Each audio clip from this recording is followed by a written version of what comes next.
Bonjour, bienvenue sur la présentation du logiciel DigiSchool. C'est un logiciel qui sert à gérer les établissements scolaires privés. Voici la fenêtre d'authentification. On trouve le pseudo, puis on va saisir le mot de passe. On clique ensuite sur accéder. Une nouvelle fenêtre apparaît. La fenêtre suivante nous demande de choisir l'année scolaire sur laquelle on veut travailler. Donc je vais choisir l'année 2015-2016 pour suivre. Et voilà, c'est la première interface. On voit qu'il y a des alertes. Ces alertes-là sont au niveau de la gestion de la vignette, l'assurance et la visite technique des voitures de l'établissement. Ensuite, vous pouvez trouver ici qu'il y a la photo et le nom d'utilisateur connecté, puis l'année scolaire sélectionnée.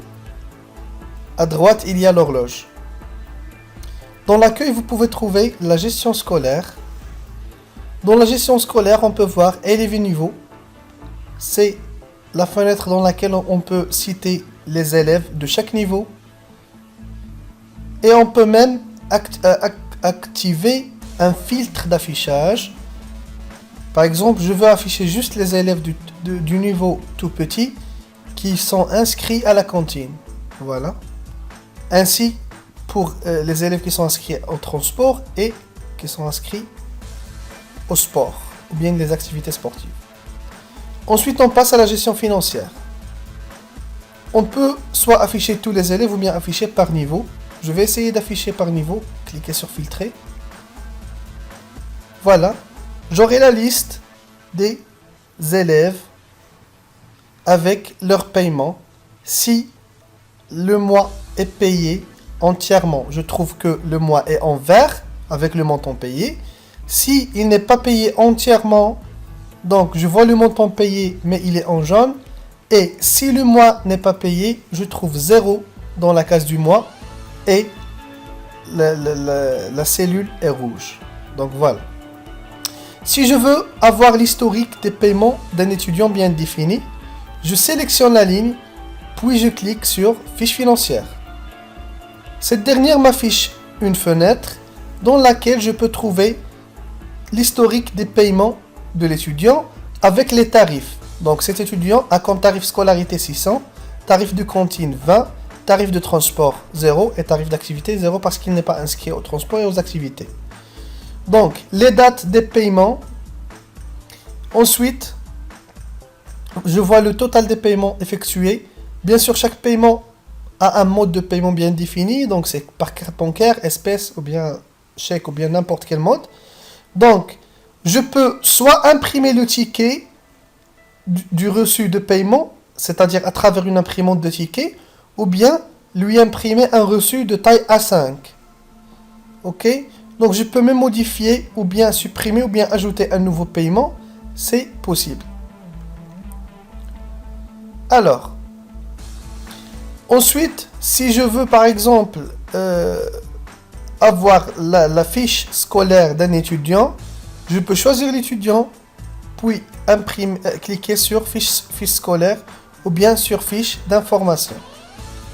Je peux ainsi accéder à la fiche scolaire depuis la fiche financière, soit en cliquant sur ce bouton, et je reçois toutes les informations concernant cet étudiant. Et je peux même accéder à la fiche d'information, la fiche d'élève, dans laquelle je peux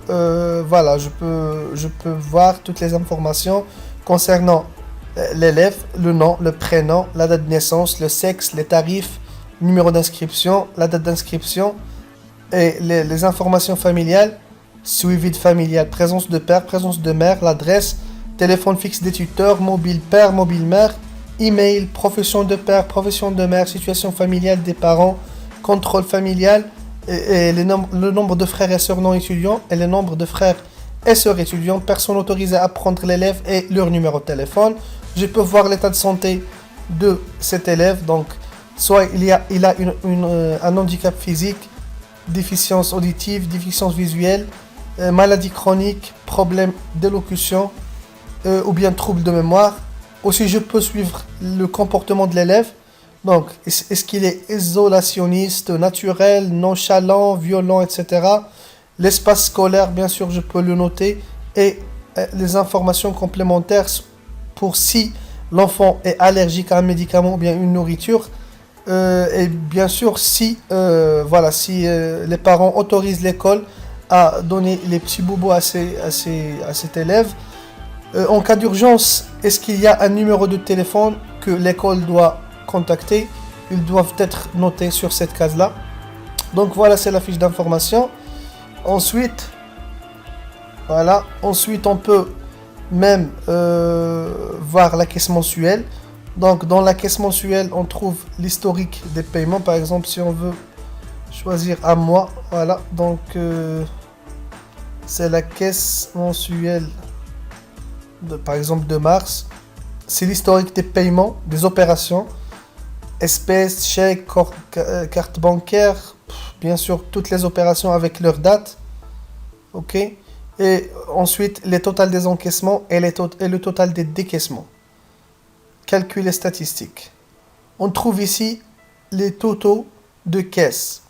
Par exemple, les frais d'inscription, les paiements espèces, les dépenses espèces, les salaires espèces, les carburants espèces, tous les totaux, pardon.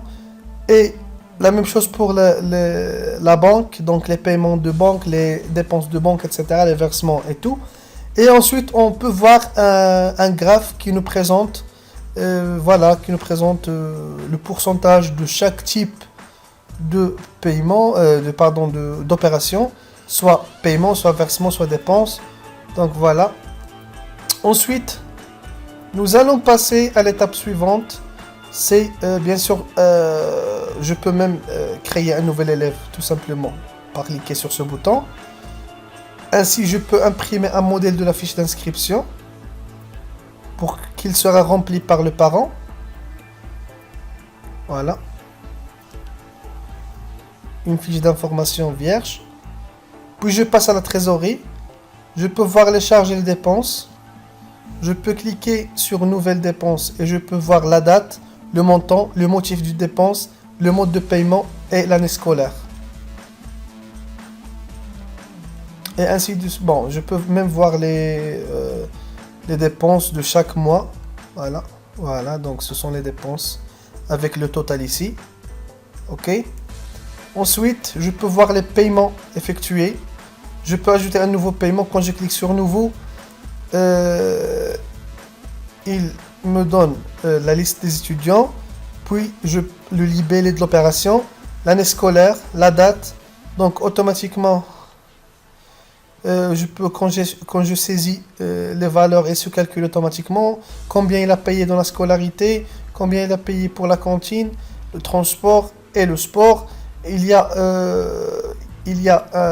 une petite calculatrice ici dans la zone de cantine. Si vous, comme établissement scolaire, vous travaillez avec un système de tarification par jour, donc vous pouvez calculer le nombre de jours dont il a mangé dans la cantine et le multiplier par le prix par jour. Ensuite, le mode de paiement et si le mois est entièrement réglé ou bien non. Ensuite, vous pouvez ajouter des observations concernant ce paiement-là. Impeccable. Donc, on passe maintenant au versement bancaire. Vous pouvez voir les versements bancaires effectués, donc les versements depuis la caisse vers la banque. Vous pouvez ajouter un versement avec une date, le solde de compte et le montant versé avec le choix du compte. Si vous avez plusieurs comptes auxquels vous versez. Les frais d'inscription aussi, vous pouvez payer les frais d'inscription pour l'année scolaire courante et vous pouvez ajouter un paiement pour un élève avec une date et le montant, le mode, etc. On passe aux ressources humaines. Donc, paiement et salaire. Donc, on peut avoir la liste des salaires payés aux employés, si avec virement, ou bien par chèque, ou bien n'importe quel mode de paiement, et pour quelle année scolaire. On peut afficher juste les salaires d'un employé bien défini. Voilà. Il y a le total de paiement, bien sûr. Et voilà, on peut choisir par date. Plus d'options. On peut ajouter, modifier, supprimer ou bien imprimer le bulletin de paie. Donc, ensuite pour les congés et les absences. On peut voir les congés pris par les salariés, la date de demande, date de début de congé, date de fin de congé, sans solde, si le congé est sans solde, est-ce que le congé est validé par l'administration et l'année scolaire. On peut ajouter, modifier et supprimer les congés aussi. On peut voir même les absences, il y a la même chose. L'absence pour quel motif, la date de l'absence, le nombre d'heures, quel motif et est-ce que l'absence est justifiée ou non. Pour le nombre d'heures, on cite 8 heures pour désigner une seule journée. D'accord? Donc voilà. Ensuite, on va passer à la liste des employés, bien sûr. On peut ajouter, modifier, supprimer. Je peux cliquer sur nouveau pour ajouter un nouvel employé. Donc, dans les informations de l'employé que je dois préciser, c'est le nom et le prénom, la date de naissance, la situation familiale, nationalité, adresse, téléphone mobile, téléphone fixe, email. Est-ce qu'il est informateur? Et si il est informateur, est-ce qu'il est vacataire? Le salaire, le poste occupé. Voilà la liste des postes. Le numéro CIN, le numéro de CNSS, date de recrutement, date d'arrêt, s'il est arrêté, le nombre d'années d'expérience et s'il y a un contrat que je dois la scanner et l'ajouter au dossier, s'il y a une pièce d'identité comme la carte nationale ou le passeport et le CV de l'employé. Ensuite, je peux même générer automatiquement un contrat. D'accord. Donc, vous pouvez remarquer qu'il y a un bouton payer salaire. Par ce bouton, je peux payer automatiquement un salaire avec la date, le mois du salaire, le mode et le montant qui s'affiche automatiquement après le choix du salarié.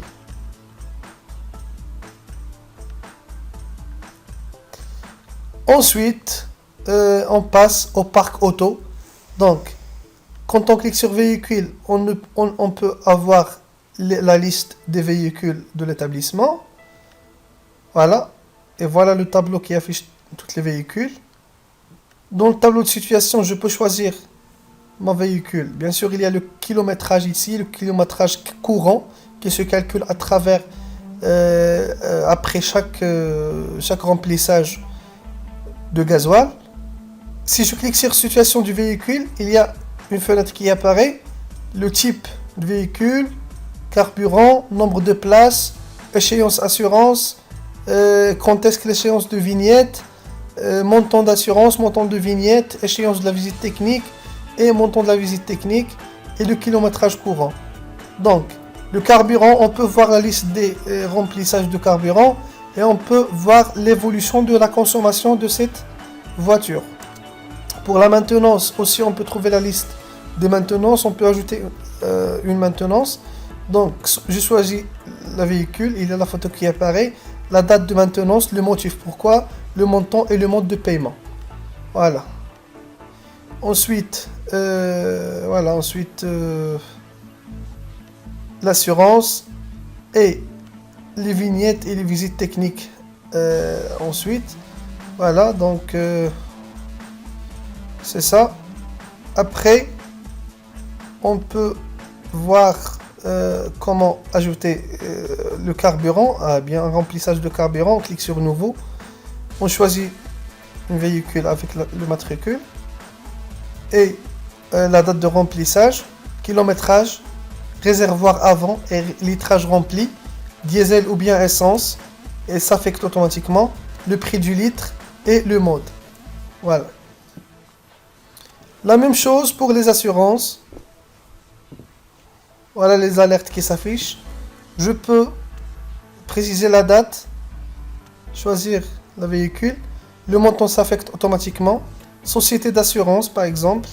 Voilà, le logo aussi s'affecte, le mode par espèce ou bien par chèque et la date de validité ou bien de fin de validité de l'assurance. C'est la même chose pour la vignette. Je choisis la voiture. Ensuite, la date, le montant et l'année. Et ensuite, je clique sur valider pour valider le paiement de vignette.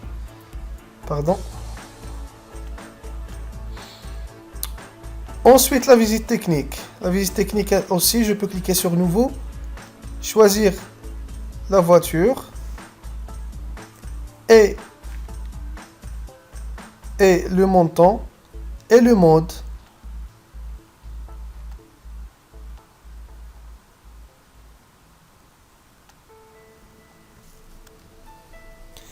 Après la visite technique, on veut voir les maintenances des véhicules. Quand je clique sur Nouveau, je peux choisir chaque véhicule et je peux ajouter la maintenance de cette dernière.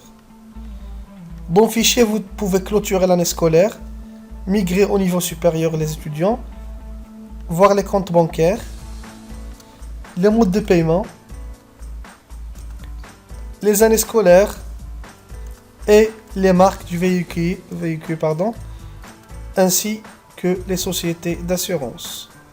Dans le paramétrage, on peut paramétrer les niveaux, les utilisateurs, modifier le mot de passe du compte, les informations de l'établissement et synchroniser les données à partir d'un fichier de backup de données. Donc c'est tout pour notre version DigiSchool V2.0.